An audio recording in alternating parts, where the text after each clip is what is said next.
You're 8 hours from camp. It's noon. There's no shade, no water, no wind, and the ground is hot enough that you can feel it coming up through your feet. 200 yards ahead of you, there's an antelope. It's faster than you. Not a little faster, 4 times faster. It has already outrun you twice this morning, and it's about to do it again. You have no bow that reaches this far. You have no trap set. You have no plan except to keep walking toward it, and you're going to win.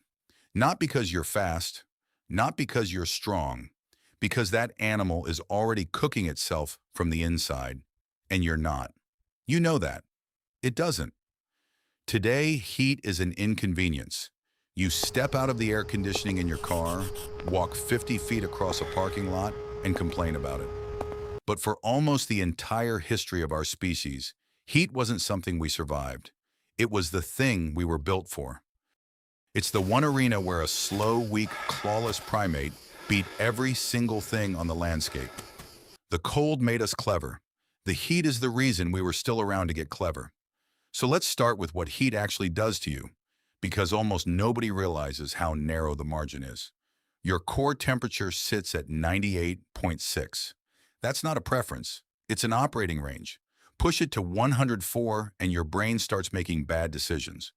Confusion, slurred words, a strange sense of calm. Push it to 107 and the proteins inside your cells begin to unfold. That isn't a figure of speech.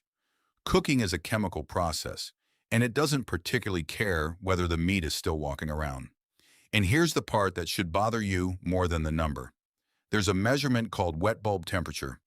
Heat and humidity read together. At a wet bulb of 95 degrees, sweat stops evaporating. And sweat that doesn't evaporate does nothing at all. At that point, shade doesn't save you. Rest doesn't save you. Drinking water doesn't save you.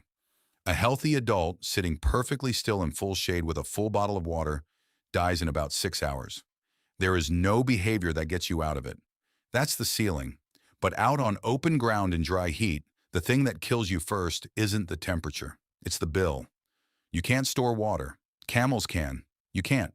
You have no reservoir, no hump, no adaptation for it whatsoever. What you have is a system that spends water constantly and demands it back. Working in real heat, you'll sweat 1 to 2 liters an hour. Lose 2% of your body weight in water and your performance falls off a cliff. Lose 15 and you're dead. Which means in a place like the Kalahari at midday, you are never more than about 1 day away from a problem that can't be solved. And it isn't just water. Every liter you sweat out carries about a gram of sodium with it, and sodium is what your nerves run on. So you're not only leaking coolant, you're leaking the chemistry that lets you think. Your cooling system runs on a resource you have to go find again every single day. That's the deal. Now here's why anything would ever agree to a deal like that. You have somewhere between 2 and 5 million sweat glands in your skin. Chimpanzees have sweat glands too, but nothing close to that density, and they can't dump heat the way you can. In terms of raw evaporative cooling, you are the best in the animal kingdom. Not top 10, best. And almost nothing else does it your way. Nearly every other large mammal cools by panting. Dogs, wolves, antelope, big cats. Panting works. It's efficient. It doesn't cost you any salt, but it has one flaw, and the flaw is fatal. When a four-legged animal gallops, its organs slide forward and back with every stride and slam into the diaphragm like a piston. That impact drives the breath. One stride, one breath, locked together. No say in the matter. So a galloping animal is breathing on a schedule its own legs are setting. It cannot pant and gallop at the same time. To cool down, it has to stop. You don't have that problem. You're upright, your breathing is disconnected from your legs, and your cooling system doesn't use your lungs at all. It uses your skin. You are the only large animal on this planet that can cool itself while still moving. That's it. That's the entire advantage right there. And it explains something people argued about for decades. Why we're bald. Not the hair on your head, everywhere else. We're a naked ape surrounded by furry ones, and that is genuinely strange. But sweat only works if it can evaporate off skin, and fur traps it. Fur turns sweat from a cooling system into a wet blanket.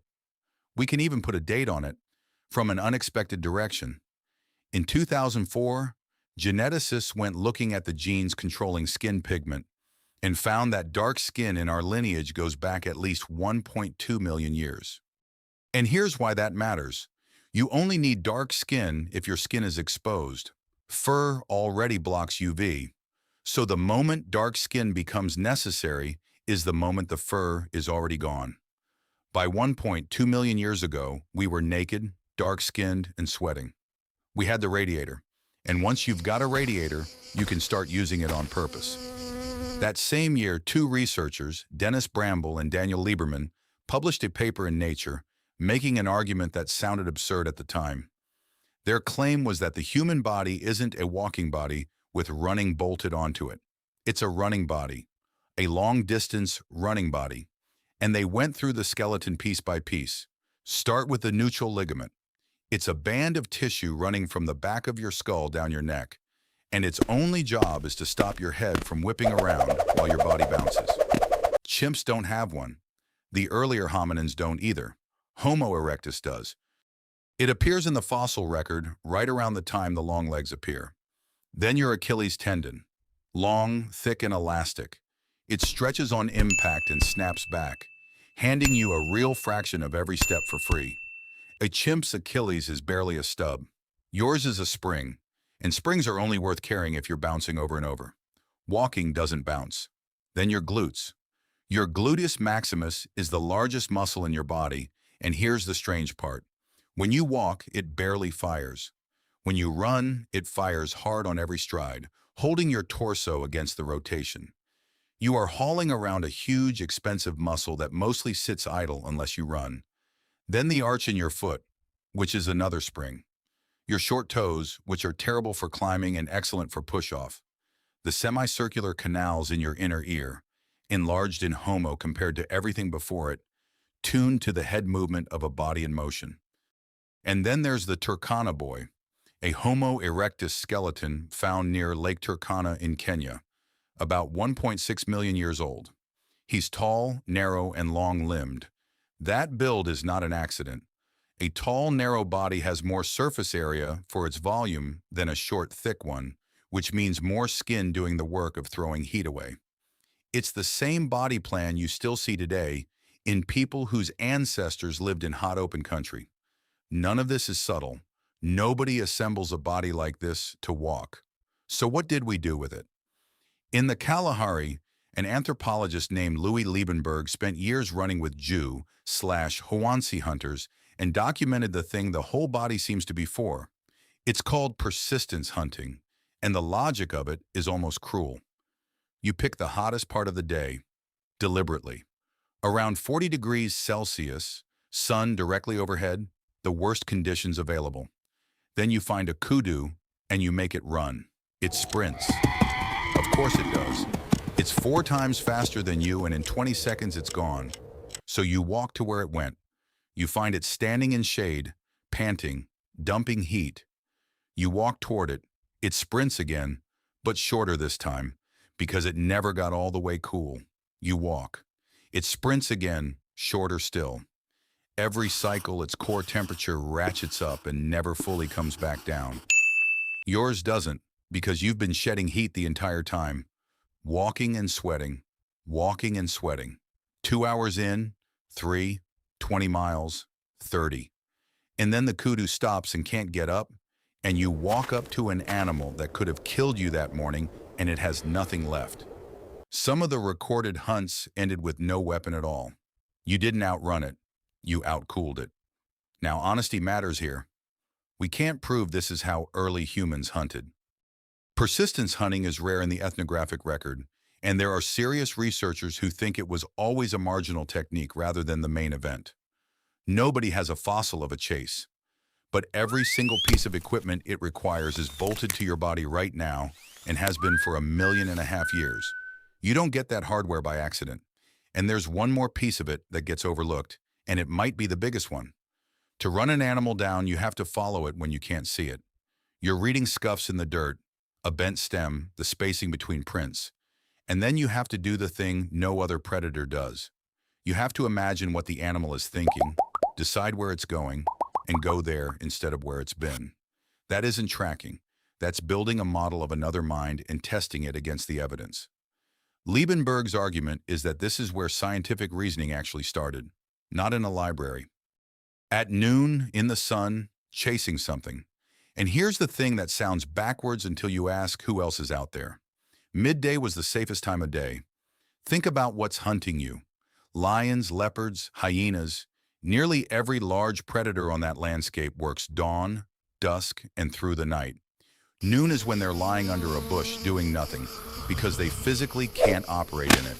The scavengers are down too, which makes the hottest hours of the day the only window in 24 when essentially nothing on Earth is trying to eat you. Everything else took the cool shift. We took the shift nobody wanted, and we got the entire landscape to ourselves while we worked it. The catch was the water, and that's where this stops being biology and starts being technology. At Deep Kloof Rock Shelter in South Africa, archaeologists found ostrich eggshell fragments going back roughly 60,000 years, drilled with openings and engraved with deliberate geometric patterns. Hatching, lines, repeated motifs. These were flasks. An ostrich egg holds about a liter, the shell is tough, and it doesn't leak. But the flask isn't the clever part. The clever part is what you do with a set of them. You fill them, you bury them along a route you haven't traveled yet, and you remember exactly where. Now, a stretch of country with no water in it has water in it. That's not a container. That's a supply line. And it means your range is no longer set by your bladder. It's set by your memory.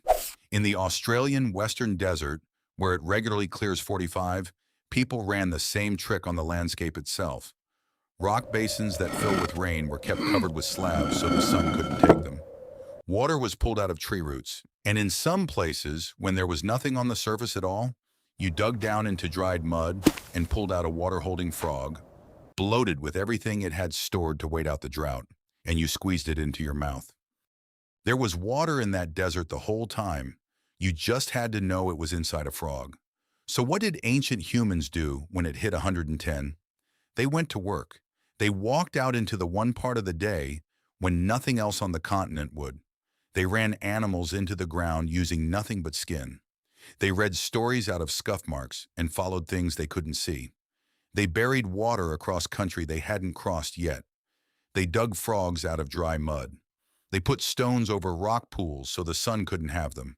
And then they came back in at dusk when the lions woke up and sat down next to a fire. Because the fire was never really about the heat, it was about the dark. Heat didn't hold us back. Heat is the audition we passed. Everything out there was faster, stronger, and better armed than us, and every one of them had to stop at noon. We didn't.